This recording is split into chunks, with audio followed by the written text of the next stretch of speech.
Do you have a true scary story you want to share with the channel? Go to astheravendreams.com/submit or check the links down below. And thank you.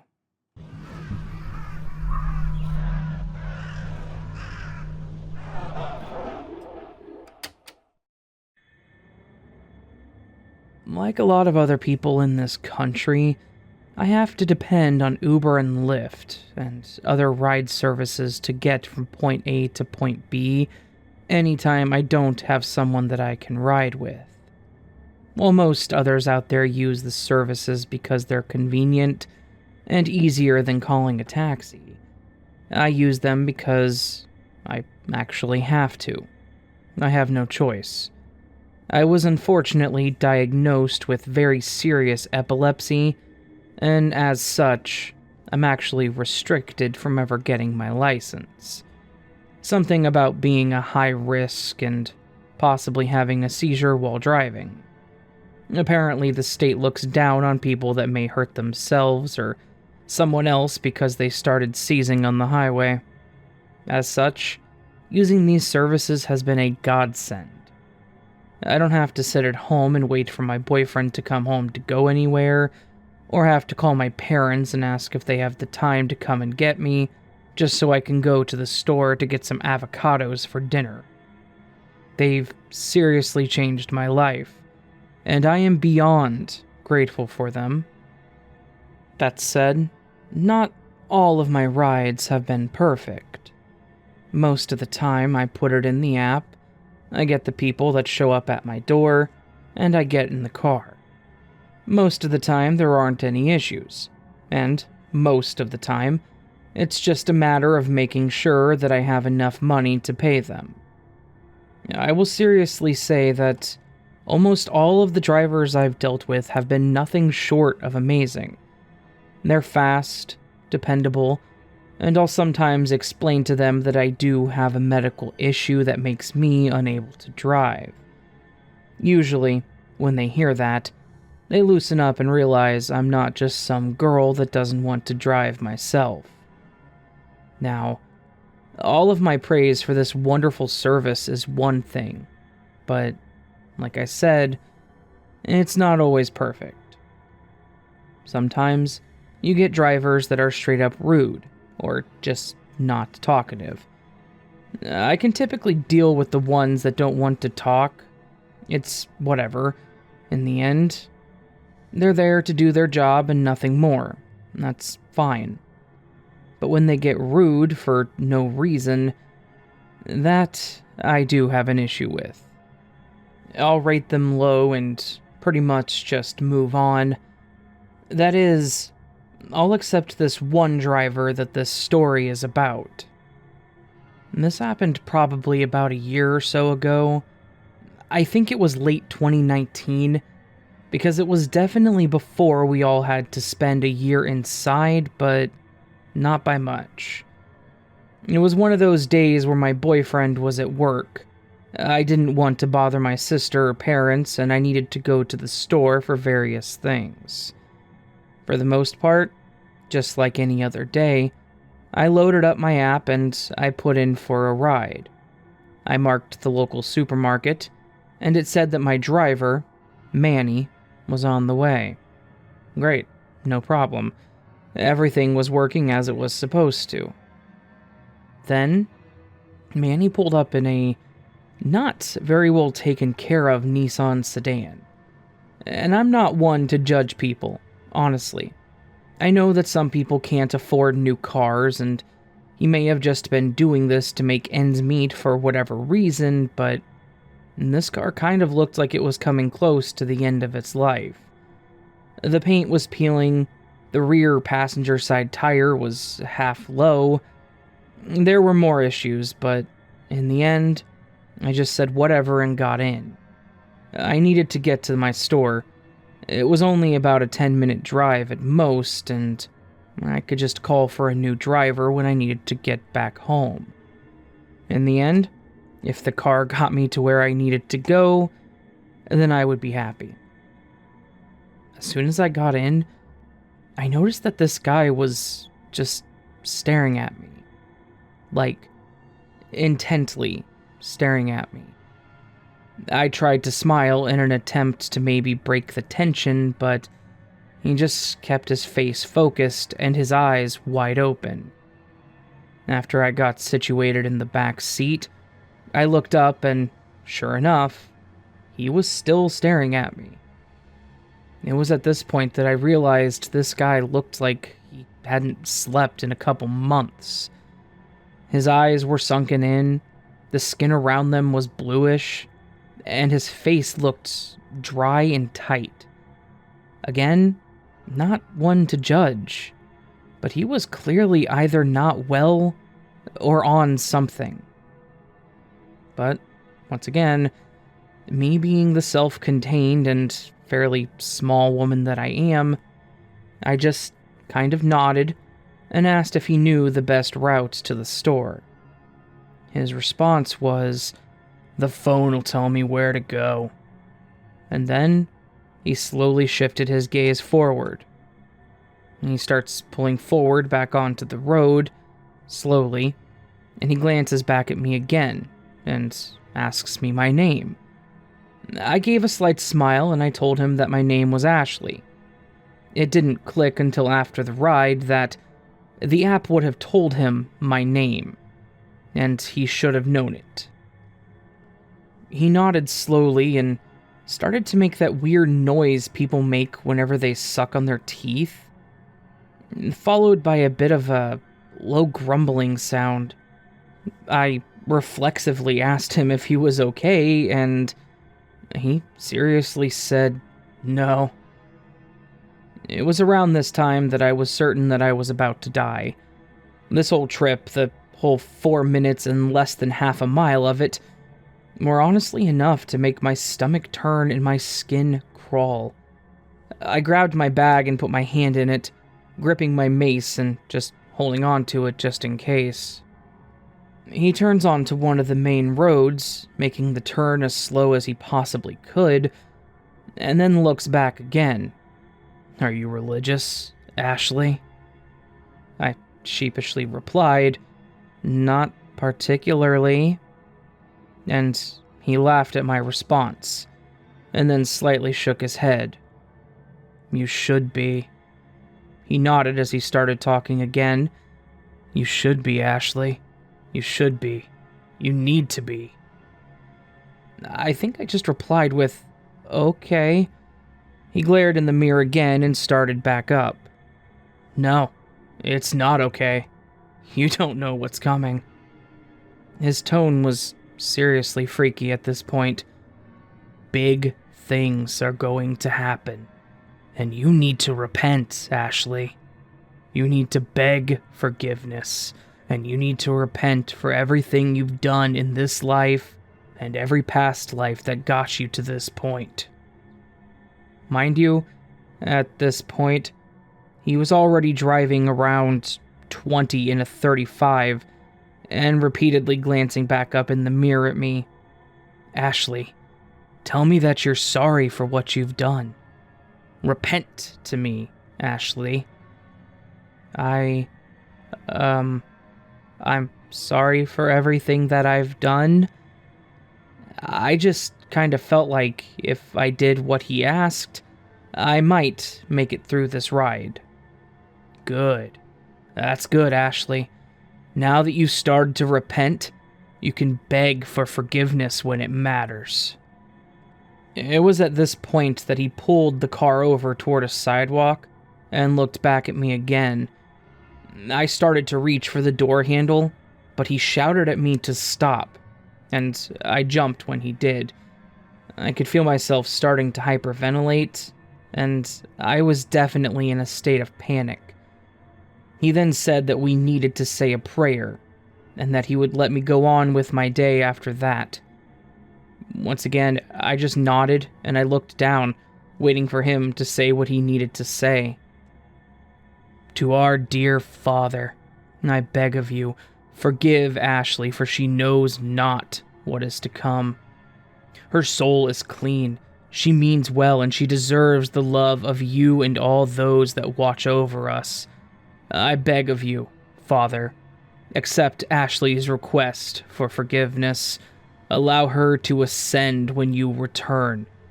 I beg of you, Father, accept Ashley's love into your heart as she has started to accept your love into hers.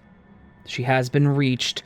She has begun her first steps down the path to your paradise, and I beg of you, Father, please show her the way. Amen. By this point, I was starting to cry, and felt like I was about to pass out. I said Amen, and then said thank you to him. Yes, I seriously thanked him at that moment, because I had no idea what was going to happen. Surprisingly, the answer is nothing. He hit the unlock button and told me that I could go. I opened the door, he told me to have a blessed day and drove off. This whole ordeal was around 10 minutes, and he hadn't taken me more than a couple blocks down the way. My only thoughts were, how the hell did I not get murdered just then, and what the hell just happened? Obviously, I contacted Uber support to report this, but I have no idea what ended up happening. They didn't inform me that they were going to take action against him, and I'm pretty sure he rated me as a 5-star passenger. The only thing that I ended up with was a refund of the trip because he was unable to get me to my destination. I have no idea what happened to Manny, the apocalyptic preacher, for whoever the hell his father was, but I hope to never, ever run into him again.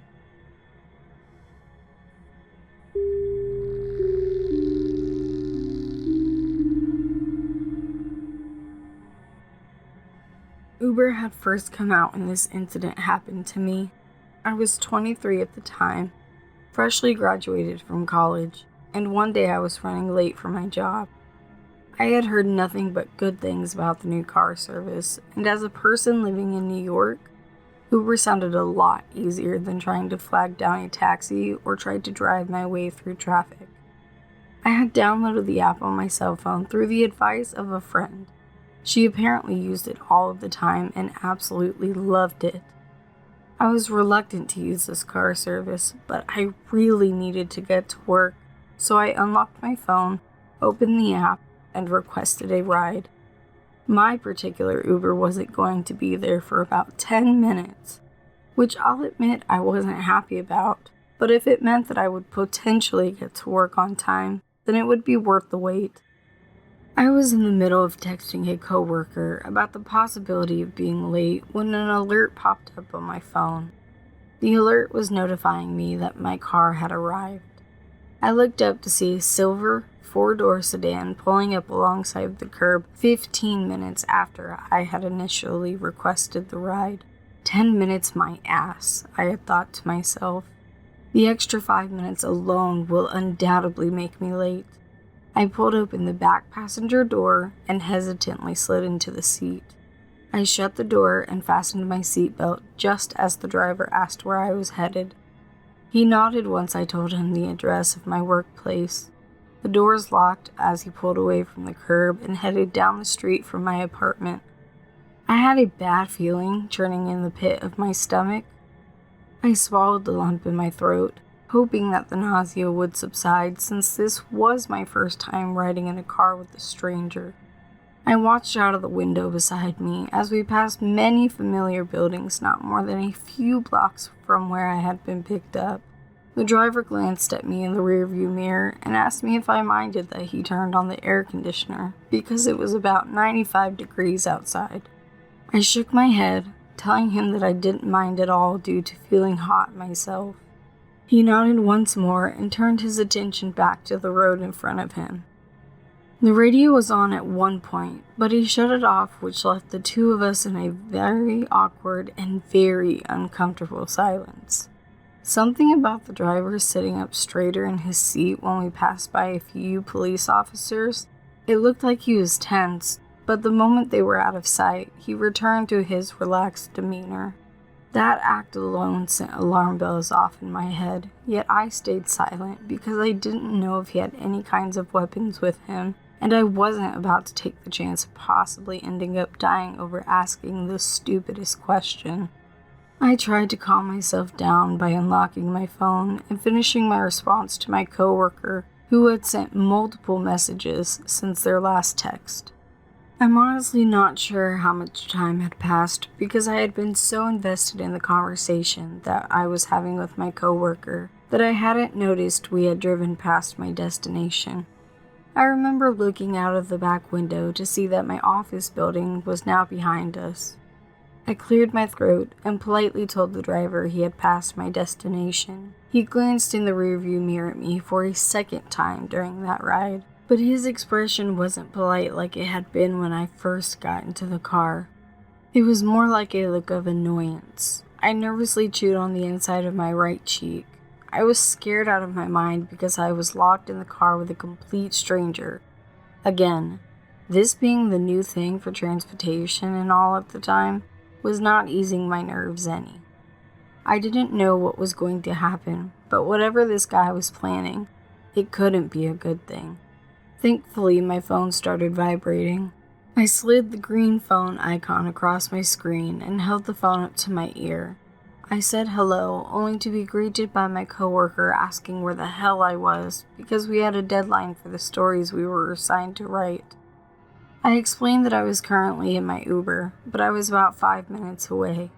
I could feel the car start to slow down just before it jerked to the left. The driver had made an illegal U-turn and quickly sped down the street. To say that I was relieved to see my workplace is an understatement. I stayed on the phone until the car pulled up in front of the building, where my coworker was waiting.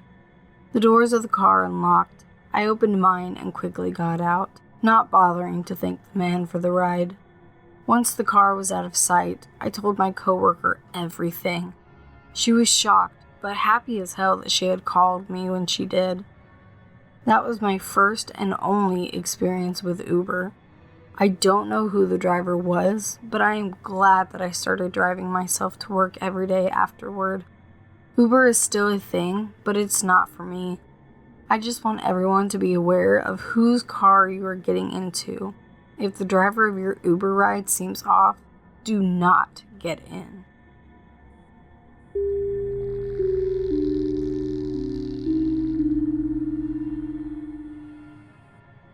A few years ago, in mid-December, I had been driving to work one morning.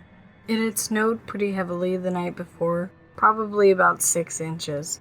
I hadn't had the time to get my car prepared for winter, and I didn't even have the winter tires on yet. But I decided to take the risk and drive to work anyway. This would turn out to be a big mistake, as I ended up losing control of my car and crashing into a metal pole. So, while my car was in the shop, I pretty much used Uber anytime I wanted or needed to get somewhere that was more than walking distance and couldn't get a ride from a friend or family member. It worked out pretty well, most of the time.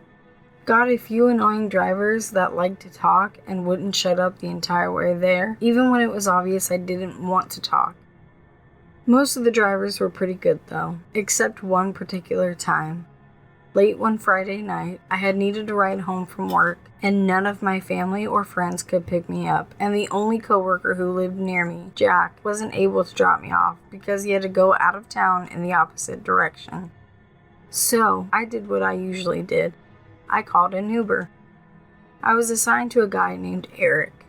He was white, had glasses, and brown hair. The app said he was driving a white Chrysler 300M. I don't know much about cars, so I looked up what it would look like. After that, I waited. After a while, a car pulled up. The license plate and car were right, so I asked who he was. He said he was Eric, so I got in and we were off. I had hoped that Eric would be a quiet driver, and he was at first. Whenever we were stopped, he kept glancing and staring at me any time he thought I wouldn't notice. It began to really creep me out. Unfortunately, that's not where it ended.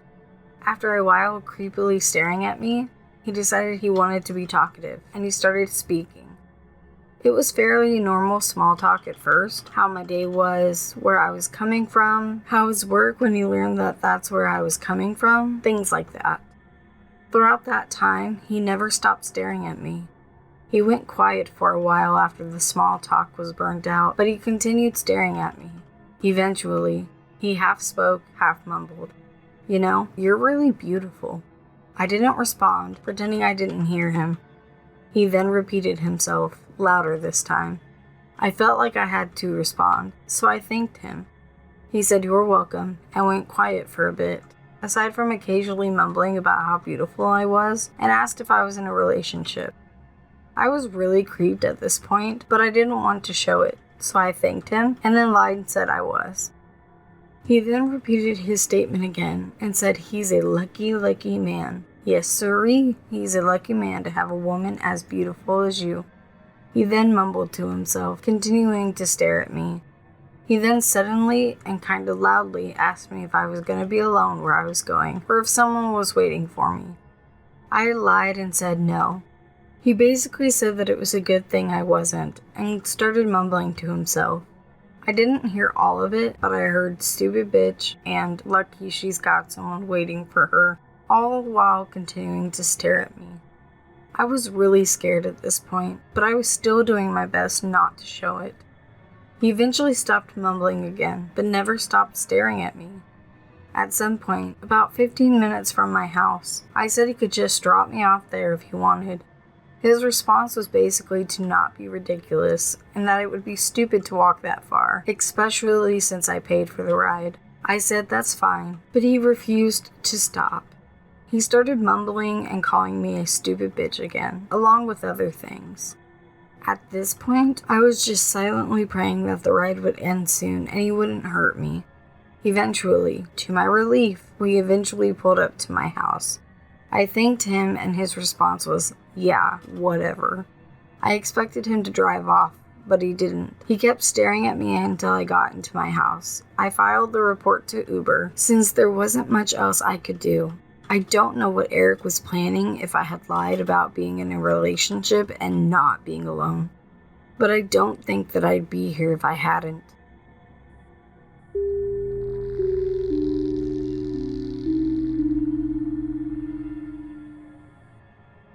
I have been a driver for both Uber and Lyft in the past, since around the time I turned 20, and I've honestly loved it. It's been a fantastic way to make extra money when I needed it, and I love the whole work when you want thing that they have going on.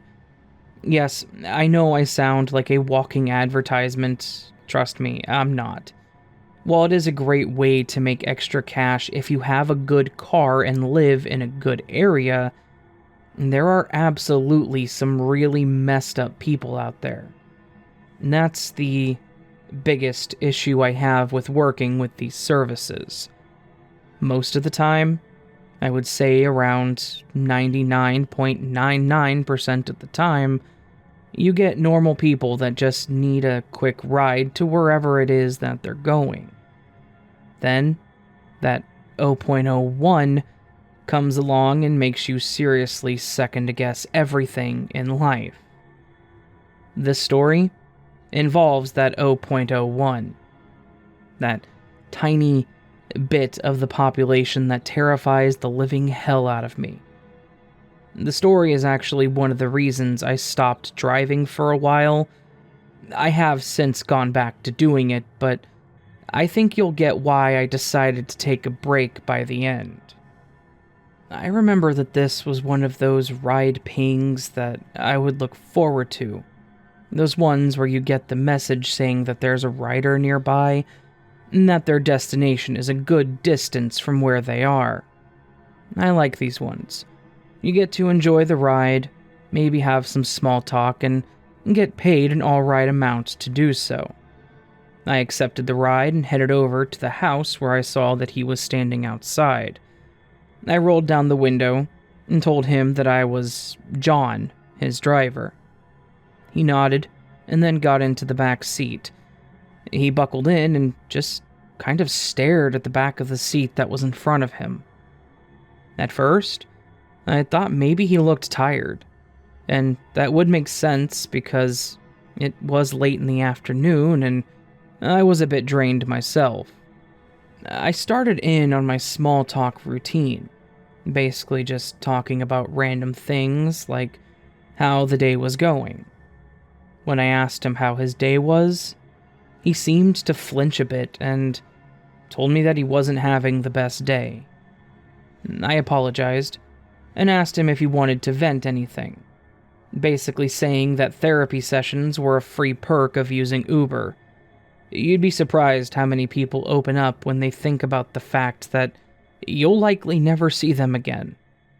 He just shook his head and told me that he didn't want to talk about it. So, I moved on to my last attempt, which was basically just mentioning any small detail to get him thinking. He was heading to another house on the other side of town, over in a neighborhood that I personally knew, so I said as much. Oh, hey, you're going off over road name. I know that area. I used to have a friend that lived over there. It's a really nice part of town. She used to take her dog over to the dog park because they don't require a leash. After I finished my statement, he just nodded and kept staring out into space. It was then that I noticed that he was clenching his jaw really hard, and that his eyes looked bloodshot, and that he just seemed out of it. We pulled up to a stop sign, and I stopped and glanced back at my passenger. Hey, I just need to check and make sure you're okay to be out here. You look like you're in pain or that something is seriously wrong. I know this may sound incredibly annoying, but I'm not gonna be that driver that lets some injured person get out of my car and then die because I didn't speak up. If you need to go to the hospital, I'll take you there. We can just get the charge for the ride canceled. I just want to make sure that you're okay. He didn't even look up at me. He just started shaking like he had the chills and continued staring off into space. Hey man, I won't report you or get you in trouble. I just need to make sure that you're okay and that you're not on some sort of substance. This is for my safety right now. I'm willing to help you in any way you need me to. When I said this, he finally glanced over to me and actually looked me in the eyes. He said he was fine, just that he was stressed and had had a really bad day, and that he needed to get home.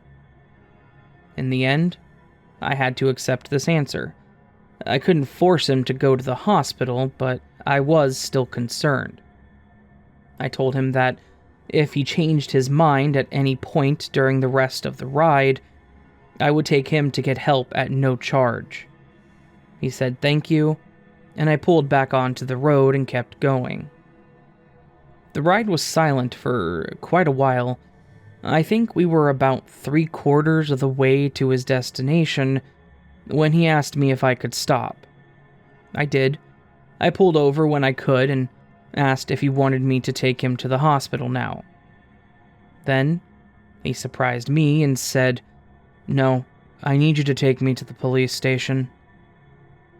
At this point, I was starting to wonder if this poor kid was the victim of a crime, or if something happened at his original place. I asked if we needed to call 911, or if he just wanted me to drive him there, and he said to just drive. I canceled the trip and made a mental note to call support and explain the situation to them after the fact. Then I opened maps to get to the closest station. When I got back on the road, I told him, "Hey, I went ahead and canceled the ride. You'll get a refund for it. I'll contact support and let them know that this was on me, so they don't think that you did something wrong." He then replied with, "I killed my mother." Obviously, this caught me off guard. I assumed that I misheard him, and I said, I'm sorry? "I murdered my mother. I strangled her because she pissed me off. She made me mad, so I killed her. I want to turn myself in." As he said this, I could see his tears starting to well up, and my heart was seriously pounding. I nodded and told him that we were on the way to the station and that he was doing the right thing. Clearly, he was not stable at this point in time, and I didn't want to antagonize him or make him second-guess talking to the cops. As you can imagine, the entire time we were driving to the station after that, I was watching him in the mirror. I pulled up as close to the door of the station as I could. He said thank you and got out and then walked in. I pulled into one of the spots and I kind of just sat there. After a few minutes, one of the officers came out to talk to me, which I partially expected. They asked me if I knew the kid. I told them that I literally picked him up as an Uber and that I was just taking him to another house, and then he told me that he wanted me to drive him here and that he had murdered his mother. I told them that I had no idea who he was. I gave them the address of where I picked him up and where he was going. I showed them in the app all the proof I could just to show that I was only an Uber driver and not an accomplice or anything like that. My worry was that they weren't going to believe me, and they were going to charge me as aiding a murderer, but they let me go when they were satisfied. And you can bet your ass I called support, and I spoke to them about this whole thing.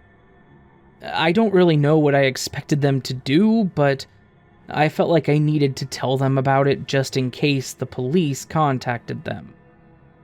In the end, I have no idea what happened to the kid.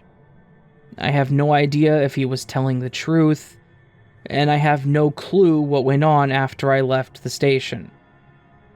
Honestly, I kind of prefer it that way.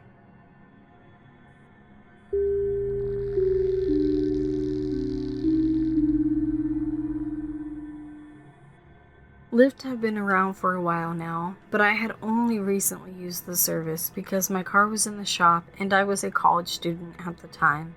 I had gotten drunk the night before with a group of my friends, so I was pretty hungover and didn't feel safe having my friends driving in that condition. I am a safe person and generally avoid any dangerous situations where people can be hurt, so I decided to use Lyft. I downloaded the app, set up an account, and requested my ride. The cool thing about the app was that I could see a picture of what my driver looked like, what car they drove, and I could track how far away from me they were. My Lyft driver was a woman. She looked to be around my age, and she was pretty cute, so I felt confident that this would be a pleasant experience. Boy, was I wrong.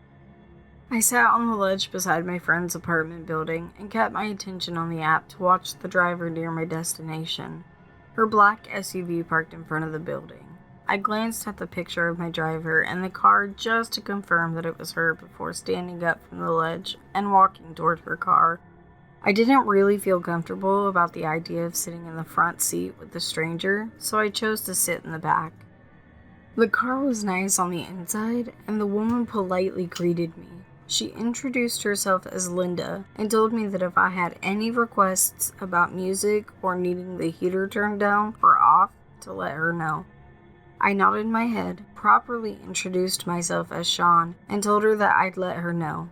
She smiled at me before pulling away from the curb and driving down the street. I decided to keep the Lyft app open on my phone so I could monitor the ride. It wasn't a big deal for me to meet strangers. I mean, I was in college, so I met strangers every day, but this was an entirely different situation. My destination was only 40 minutes away, so at least it wouldn't be too long of a ride with Linda. I needed to get back to my dorm since today was Saturday and I had a lot of homework that I needed to get done. Besides, my boyfriend was waiting for me, which was a comforting thought in itself. I listened to the upbeat pop music on the radio as I leaned my head against the window. I didn't have any sunglasses with me, so the sun was only making my migraine worse. It couldn't have been more than 20 minutes into the ride before I heard Linda's high-pitched voice. She asked me if I needed anything because I didn't look so well. I simply told her that I hadn't slept the night before and was just trying to get back to school so that I could rest. She seemed to sympathize with me and went into explanation about how she too was currently attending college and about how stressful pulling an all-nighter to finish homework was. I listened to her ramble on for the next 20 minutes. I'm not even sure what the hell she talked about anymore, since it's been a couple of years, but I think it was to the extent of what she was studying in college. Anyway, 5 minutes went by while I listened to this girl who was still talking before I interjected and told her that she had missed the turn to my destination. She laughed about how she tended to talk a lot and sometimes would get distracted by what she was doing. I was happy when Linda turned right at the next stoplight to circle around the block. We pulled up in front of my dorm building. I thanked Linda for being a kind woman and told her that I wished her the best with college. She then thanked me for not being one of her annoying rides that she often had to deal with and bid me goodbye. I was relieved to walk inside of the building and take the elevator up to the 3rd floor. I walked down the long hallway, stopping at the second to last door. I unlocked the door to my room and shut the door behind me once I had stepped inside. My boyfriend Blake was sitting at the desk in the far corner of the room. He turned around with a smile on his face, said he was glad that I was back, before proceeding to tell me that I looked like shit. I tossed a pillow at him as I crawled into bed. He asked how the ride was. I told him that the driver was nice, but she talked a lot. Overall, it was a good experience. I also mentioned that I gave her a $5 tip. I ended up falling asleep, only to be woken up by Blake. He asked what my Lyft driver's car looked like. I told him the make, model, and color, which caused his eyes to widen. I asked him what was wrong. He told me that the car had been sitting out front of the building for the past few hours. I quickly got up, walked over to the window, and peered between the blinds. Sure enough, Linda's car was sitting outside of the building. I stepped back from the window and slowly turned around to look at Blake. The worst part about the entire situation was the fact that a few of our friends had texted my boyfriend asking why some girl was wandering around the building, asking if anyone could tell her what room I was in. Luckily, our friends knew that we were a gay couple and wouldn't fall for a girl telling them that she was my girlfriend. I called campus security, explained the situation, and watched as they escorted her out of the building and to her car. I watched as she drove away before reporting the incident to the Lyft service. I don't know what the hell happened while I was asleep, but I think that woman needed some serious mental help, and I honestly hope that she got the proper care she needed. As for my advice to anyone who still uses the service, make sure that the drivers actually get out of sight before turning your back on them, and just as a precaution, look out of your windows every once in a while to see if their car is sitting outside of your house. I vowed that night to never use Lyft again, and I haven't.